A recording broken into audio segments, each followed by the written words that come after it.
Hi, this is Mary Kay's Positivity Podcast. I'm a yoga and meditation teacher and life coach. I'm also author of several self-help books. Mary Kay's Positivity Podcast is about strategies to think positively every day.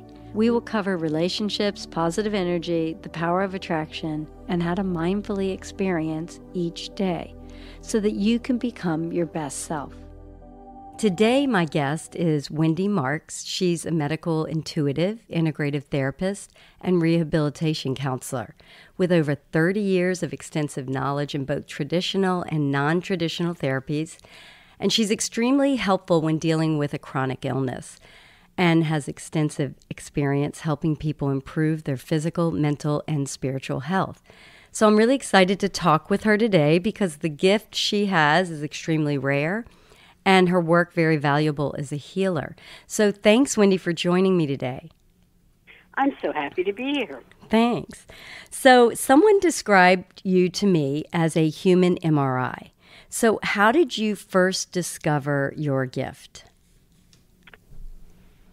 I was about 2 years old or a little bit older, and my grandmother was taking a plane back from Boston to New York City where we lived, and I had this incredibly strong feeling that she shouldn't take the plane. So I climbed up on a chair, got her phone number down, called her, and the plane that she had planned to take had birds fly into the engines and actually crashed. Wow. So she came back and said to my mother, I guess she's got it, which is how my family referred to any psychic gift that anybody had. Then specifically, I always had seen into people's bodies, didn't know it was weird. Right, because you didn't know any different. I didn't know any different. And then I came to understand that that everybody couldn't do it. Right. So did you always, because as a child, it's hard to understand the gift. So did you often just blurt out things that you saw in people, or did you keep it to yourself? That's such an interesting question. My family actually was very accepting of this because about half of us have some sort of psychic abilities, even though we didn't talk about it in public. And my family would actually ask me to diagnose things, which was probably grossly inappropriate. But what did they she have? did. Yeah. Well, and it came to a head when my mother's friend had a lump in her breast, and my mother said, can you look at Ronnie's breast? And I said, it looks like something that's moving and growing. And that was when Ronnie turned completely white and was all upset. And I realized at that age, I was probably around 7 or 8, that this was not something I should just blurt out. So for many years, I was closeted about it, and I went to school and did traditional stuff and really tried to really hide it. And then I reached a point where I could no longer do that. Right. So, when people feel unhealthy and desperate for answers, they tend to try anything and sometimes losing a lot of money. What should we look for a medical intuitive? How can you differentiate from the frauds out there? Oh, that's such a great question. I think that the biggest thing that I would look for is actual medical training and knowledge. Because if somebody doesn't know what they're looking at, even if they have abilities, then it's kind of useless. One of the things that I do is I trained as a rehab counselor, which is, nobody knows what it is. It's half medical and half psych. Mm-hmm. And my internship was with a doctor and also with a psychiatrist, both. We had 2 internships. And so I learned about medical stuff. I continue my education into medical issues, try to keep myself updated on current things, and also research extensively drugs that people are on when they come to me, because I need to understand Western medicine as well as alternative and herbal medicine. Mm-hmm. So you also do energy medicine. Can you tell us a little bit about what energy medicine is? Yeah, it always amazes me that it works. I'm like, this is amazing stuff. This right. is so weird and so cool. to me, looking into somebody's body feels very normal. Mm-hmm. But energy medicine is really amazing. I trained in massage when I was young, and I trained in shiatsu and all of those sort of traditional stuff. And then I took Reiki and Chias and some other of the energy medicine techniques. And it was amazing to me that people got better. I mean, it's not quite touch healing, but you're channeling whatever you want to call it, God's light, the universe, through your body and out through your hands. And that is so powerful and really helps people heal. And once I got over it feeling like magic, I just could really know it was real because my hands would get really hot and people would feel the energy coming into them. Wow. So it's amazing stuff, and I honestly just know that it's channeling just like I can channel information as a medical intuitive. It's the same thing. I'm a radio. That's what I tell people. I'm a radio. I download the information, and then it comes out. That's interesting. When I first tried Reiki, I really didn't believe it. I was like, how could this possibly work? And then someone did Reiki to me, and it felt like a full body massage. And she said, oh, I didn't even touch you. So there is something to this. It's really fascinating. So that's an interesting question. Do you ever get a download about someone and feel like you should tell them, like a stranger, or do you keep it really to yourself? Right. That's part of the reason that I stopped doing it when I was young and went to traditional medicine and psych fields. And then an incident occurred, which was actually kind of tragic. My business partner at the time, and I don't want to go into too much detail because it would make her identifiable, I saw that she had breast cancer. So I didn't know what to do because I have always had the rule that I don't say anything to anybody about this stuff because it's invasive and it's an invasion of their privacy and it's a boundary violation unless I'm asked. And that's how I was trained as a therapist. You don't do things for people or to people unless they ask you to. Mm-hmm. But I was really worried, so I came into the office and said, let's get a mammogram. Let's go together. And she looked at me and said, what did you see? Oh, no. Oh, no. That's what you really did her a big service. Well, but she was not happy about it, and it ended up destroying our relationship because she felt so uncomfortable about it. Oh, gosh, that's too bad. Even though she did have breast cancer and had successful surgery and is fine.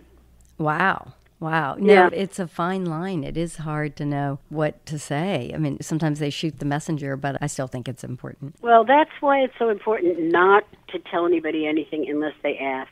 It's a contract. Right. Good like point. Everything else in life, it's a contract. Your relationships, your contracts, everything's a contract. Right. People, whether it's spoken or unspoken, but in these cases, when somebody comes in for an intake, they are asked, do you understand, this is advice, you should check it out with your medical doctor before you do anything. I have a lot of disclaimers, and it's permission. I ask permission to look. Right. So what are some of your client success stories? Like, what do people come to you with? My favorite. I have a favorite. Okay. I love it. I have a favorite. This woman came to me, and she was the owner of a trucking company, which is very unusual all by itself. Right. And she's about 60, and she was this cute little Italian lady with the, really sprayed down hair. Mm-hmm. And I just fell in love with her instantly. And she left the hospital AMA because her son was getting married in New Hampshire, and for some reason, she said, about 2 weeks ago, her blood pressure, which had always been normal, spiked up to high 200s, crazy numbers. They put her in the hospital. They threw all these meds at her. Nothing worked. And she walked out of the hospital because she said, I don't think there's anything wrong with me. I think there's another reason for it. And I don't know how she had gotten my name and came into my office. I took one look at her and I said, did you have an accident in the past few weeks? And she goes, yeah, I was rear-ended. And I said, okay, I'm calling my friend who's a chiropractor right now, and I'm going to give him specific instructions. This is related to the accident that you had, and what's happening is that you're having a nerve pressure and also some pressure on your whole venous system, and that's what's causing this. You don't have anything wrong with you that won't be fixed by an adjustment. So you need to go there immediately. I'm going to call him and see if he can take you right now because it's dangerous to run those blood pressure levels, but you're fine. Oh, so wow. That's a great. I called up my friend and I said, can you take her now? This is really an emergency. She's AMA out of the hospital and she has a wedding. And he took her, and after 2 treatments, her blood pressure was back to normal. She went to the wedding. And the punchline is, I had said, will you let me drive an 18-wheeler if I figure it out? You've always wanted to drive an 18-wheeler. Yeah, I did. And she said, only in the parking lot. And I said, because of my insurance. And so I got to drive an 18-wheeler in the parking lot. That's hysterical. That is so funny. Well, you know, someone had told me that doctors are great with acute illness. You break a leg, you have cancer. But when something's chronic and you can't figure it out and you have this same symptoms, headaches or hair falling out or whatever, do a lot of people come to you with typical symptoms? Right. She was actually just a fun story. But yeah, the point that's raised by her story is that the silo existence in Western medicine, everybody's in a silo. Everybody, if you go to a cardiologist, they only look at your heart. Nobody said to her, did anything else happen in your life that could have caused this? So nobody practices general medicine anymore. I know. My daughter wanted to insult me and said, Mom, you're like an old-fashioned general practitioner. I said, thanks. Exactly. Thank you. But you're absolutely right about chronic versus acute. One of the things I say when somebody asks me to speak, I say, if I'm shot, take me to Mass General, man. I want to go there. Right. You know, if you have an acute injury or an acute illness or something like that, or you, God forbid, really need an antibiotic, although we overuse them, that's another discussion, you need to go to Western medicine.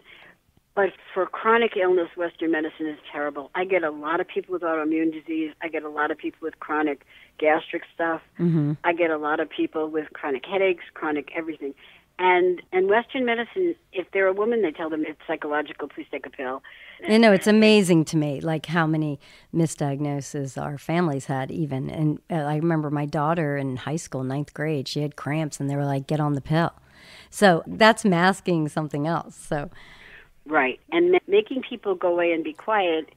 And I understand it. I'm not all judgy about doctors in that way. But oftentimes they treat the symptoms you're raising. The most important point, and I think it's really important for your listeners, something that just treats the symptoms, and people should ask when they go to a doctor, isn't going to fix the problem.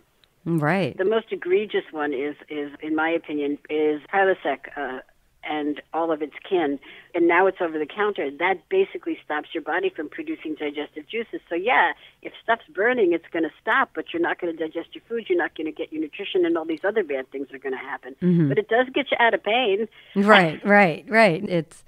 It's not, they miss the root of the problem, which would heal everything quickly, seeing the big picture. Can you diagnose yourself, or is that much harder? You should have said, or my children. They're probably not listening if they're anything like mine. I do better with my children. I don't like to diagnose myself. I actually have a friend who's in healthcare who is a closeted medical intuitive. By the way, I think a lot of the great doctors, great practitioners, great acupuncturists, great chiropractors, a lot of those people are medical intuitives too. They just don't talk about it. No, it's so true. I know that. Every acupuncturist and chiropractor I know has this ability that I work with. So I had a very weird incident, a very quick story. Somebody was working on me and said, oh my God, I think you have an aneurysm. And I was like, I don't even have headaches. There's nothing wrong with me. And I was really angry because I wasn't in there for diagnosis. I was in there for like a massage. But I got freaked out because I'm like, well, I should look at myself. So I went to my friend who's a medical intuitive, again, closeted practitioner in another field. And he said, you don't have an aneurysm. Do you even have a headache? So he goes, forget it. This woman's crazy. Get over it. Yeah. So I actually went back to her and I said, I'm not going to refer anybody to you anymore. Because you should never tell people things they don't ask you to tell them. Right.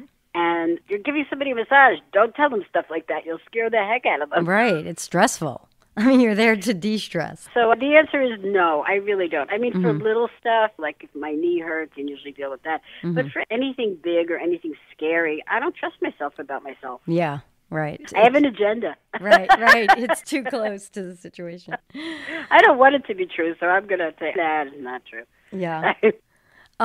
So what are typical symptoms that you hear the most? Like that are harder for doctors to diagnose, yet easier for you to decipher? Autoimmune stuff is big, really big.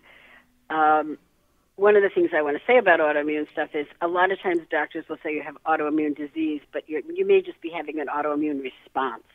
And people get all treated with all this tons of stuff and really bad drugs when it's just a response that they're having short term. I just want to put that out there. Right. And so getting rid of what's triggering your body to have this response, right, is then it goes away. But a lot of autoimmune stuff, a lot of chronic pain stuff, a lot of digestive and just whole gut issues. There's a lot of gut issues. And are those easy fixes?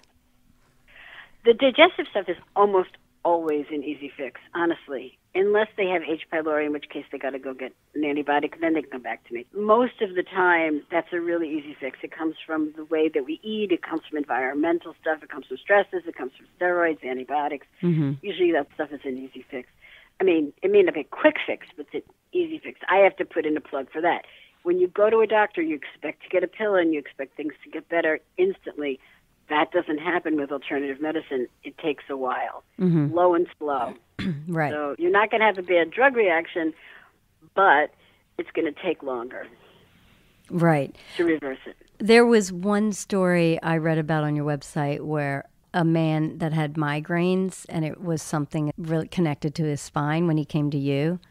Yeah. Which I thought was interesting, that so many people want to give you migraine medicine versus really see what's going on deeper. So that was interesting. But that's true for everything. That's this whole silo of medicine thing. You know, everybody's become so specialized that they don't look beyond their area of expertise. And that's why when I see somebody, my appointments are an hour and a half, and everybody says, why are they so long? They're an hour and a half because I have to go through everything. I want the whole history of your life. I want to know everything that happened to you medically and I want, and stress-wise, I want to, not everything, but you know what I mean. And I want to know what medications you're on, what medications you've been on in case it's a drug reaction that's going on. And so I take the time to look at someone. Half of my work is being a good medical intuitive and seeing stuff. The other half of my work is being a good diagnostician. Right. And listening and hearing somebody's story. People are so relieved to be heard. Right. And the big picture is so important when you think about how even a cortisol shot can affect you later in life, or Epstein-Barr virus can affect you later in life. So it really is amazing how much I've learned from really Eastern medicine versus Western medicine. Right, and now I'm dealing with long haulers with post-COVID stuff, and that's a whole new field, and we're just feeling our way around. It's, you know, it's going to be the next big, long autoimmune disease kind of thing. It's going to be that kind of a deal where it's got so much stuff going on related to it. Right. Can you explain soul retrieval? That's something on your website you talk about. Yes. Again, a lot of stuff. I always joke about being a Virgo psychic. So I want documentation. I want evidence. I want to read people's research papers on things. So it was really hard for me to start doing things like talking to dead people and soul retrieval. But this stuff really, really works. And I think it works on two levels. Okay, soul retrieval is something in this life or a past life that is stopping you from being your best self. And it usually is an incident, and many times it's not something that you may even be aware of. When it's a past life thing, it can follow through into this life. I know it's hard to believe this stuff, and I didn't really believe it either, but I kept seeing it happen. And by seeing it over and over again and seeing this technique really release people from their traumas and release people from their stuff and change the way they feel. So, for example, if something bad had happened to you in your early life that you didn't remember, or in a past life, Mm-hmm. that traumatic event informs your activity. Mm-hmm. It's not such a big reach. They're discovering that women that had trauma in their lives, the children that they bear carry that same post-traumatic stress reaction or similar. Mm-hmm. So it's not a big reach to think that things happen intergenerationally. Right. No, I can totally understand that. What are shamanic studies? Shamanic studies are started because so many people are not really happy with their traditional religious background in some way, but they want to be spiritual and they want to incorporate higher powers into their life. They want to incorporate communication with people that have passed or whatever it is. They want to have a spiritual life. So I'm the non-sectarian guide to figuring out where you want to live spiritually. So I don't care where you come in. This is my visual image. The way it works is like the Roman Colosseum, where they have all those archways all the way around. Mm-hmm. It doesn't matter what door you go in; it's all going the same place. Right, right. Well, So yeah. So I have methods and techniques that I use to help people clean their house spiritually and figure out the ways in which the techniques that work for them to do that.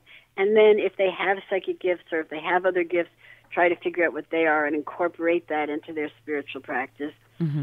A lot of times people are changing course in their life. They've had a more traditional job.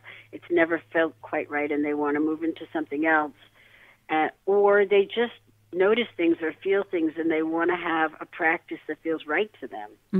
So I can put in a plug for my book, which is called Your Soul's Companion, which is my teachings, the way I teach this.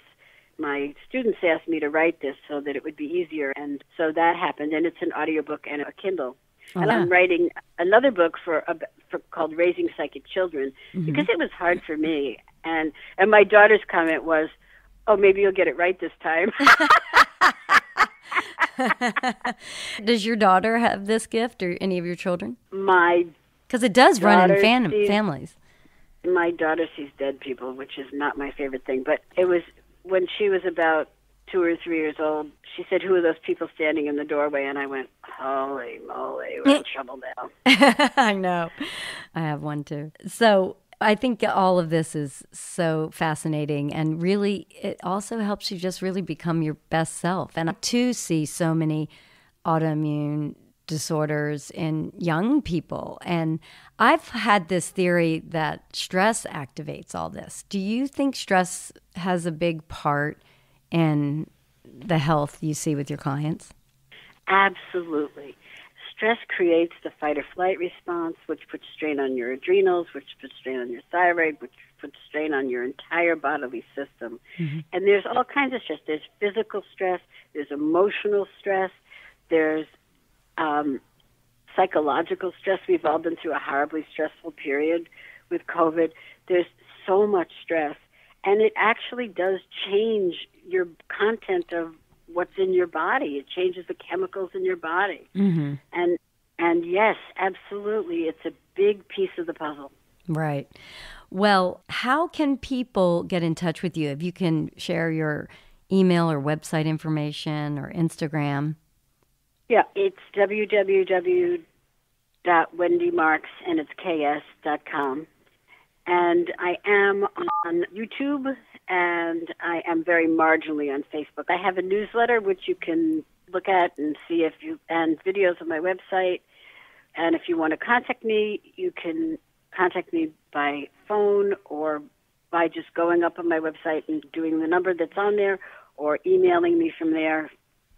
Those are all ways to get a hold of me. Right, and I would suggest that people watch your videos on your website, and that's Wendy Marks, Wendy with a Y, Marks, MARKS.com, because that was really helpful to understand how you work and how this works. I mean, something that the audience should know is with all my guests, I have my family work with them before I interview you. And my daughter was a crazy All-American athlete, and you literally listed every single broken bone in her body and got them all right and added two more.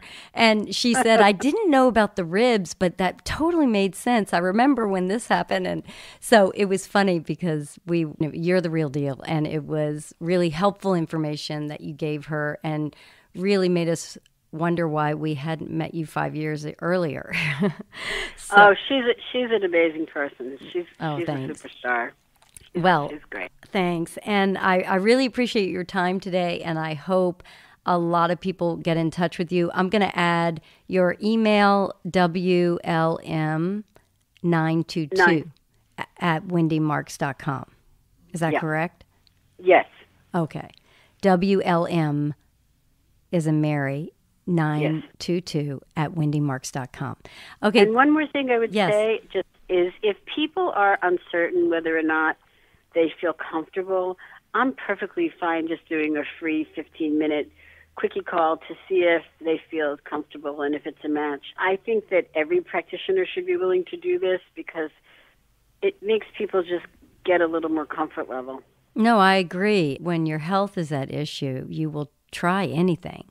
And sometimes that makes you prey to people that aren't the real deal. And so I think it's really important to connect with someone before and just trust your intuition that this person's right. And when you're stressed out, it's hard to hear that intuition, but it's really important in finding the right doctors. I mean, we've all had that doctor that didn't work out, or that healer that maybe wasn't helpful. So it's really a good idea to have them talk to you before.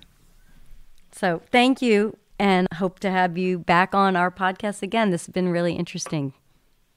Thank you for having me. It's been a pleasure. You're welcome. So we'll end today with a short meditation. Try to get in a comfortable place. You can be seated or lying flat on your back. Our mind is a very busy place. And the reason meditation is so important is to release that party in your head, release the clutter. Scan your body for a moment, starting with your feet, and allow your feet and ankles to feel loose and relaxed. Mentally scan your shins and calves, allowing them to feel relaxed bit by bit. Your body becomes more and more relaxed with each moment. Imagine your thighs becoming more relaxed, loose, soft. Observe the sensations in your body, your feet, your hands. With every inhale, I want you to visualize a stronger, beautiful body, just as you are. And with every exhale, allow the tension or illness to leave your body. Imagine as you breathe in, all the internal organs are operating just as they should. And as you exhale, all the worry leaves your body. Allow your hips to relax, feeling more open and soft. Inhaling, fueling your body with oxygen, reaching every cell. Everything is operating just as it should. And now exhale. Imagine that you feel content and happy with your physical self. Start to soften your internal organs, relax your chest. Let your back feel more relaxed, grounded. Relax your shoulders and neck. If it feels tight, tense it and then release. Imagine your arms feeling loose and heavy. and travel down your palms and fingers, allowing all the tension to melt away. Unclench your teeth and relax your jaw. Soften your cheeks and your eyelids.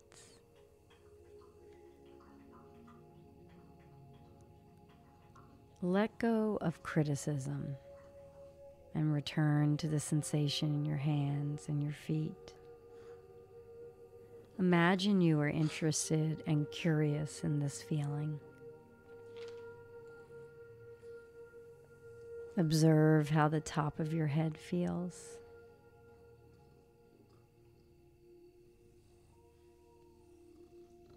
And if you start thinking or judging, just let it go. Just notice the thoughts and bring awareness back into the sensations of your hands and your feet. Allow all the muscles in the face to relax. Soften your cheeks and your eyelids. And just watch the worry dissipate. And with every breath, you feel calmer and safer, more relaxed.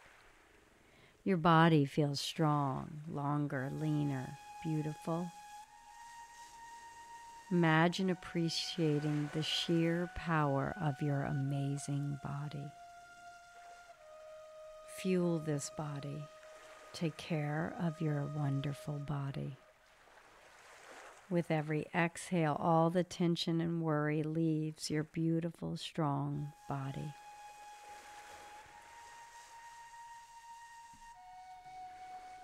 Mindfulness is simply self-love, empathy, gratitude, releasing feelings. It's the intentional awareness of thoughts and feelings.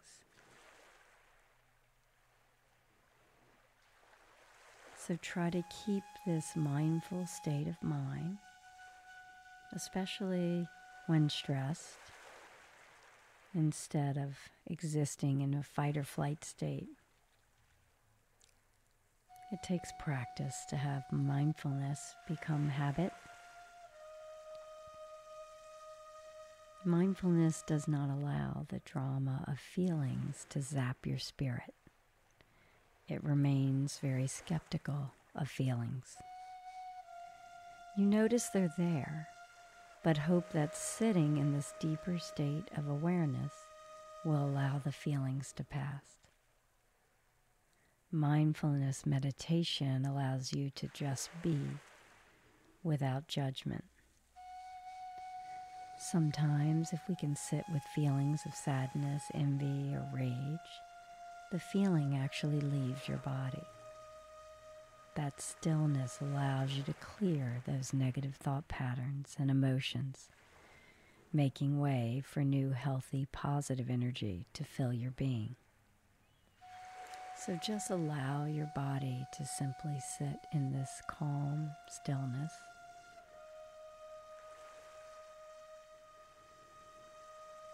Inhale for 5 counts. Exhale for 6.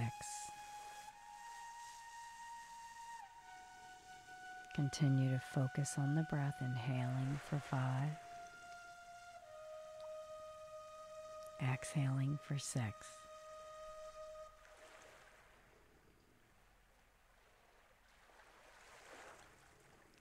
I'm going to leave you here in this peaceful, calm state. Be sure to subscribe to Mary Kay's Positivity Podcast, and I hope you'll join us again soon. Namaste.